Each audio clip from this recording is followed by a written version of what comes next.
شما خودتو بذار جای استاد شهریار، غروب 13 به در اومدی بیرون باغ و بستان ببینی، همه چی یادت بره، معشوق و یار قدیمی تو میبینی به همراه یه بچه تو بغلش داره تفریح میکنه و قدم میزنه. اونجا استاد یکی از غمگین ترین شعرهای پارسی رو میگه یار و همسر نگرفتم که گرو بود سرم، تو شدی مادر و من با همه پیری پسرم، تو جگرگوشه هم از شیر بریدی و هنوز من بیچاره همان عاشق خونین جگرم.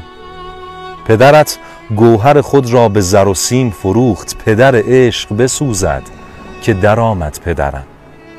عشق و آزادگی و حسن و جوانی و هنر، عجبا هیچ نیرزید که بی سیم و زرم.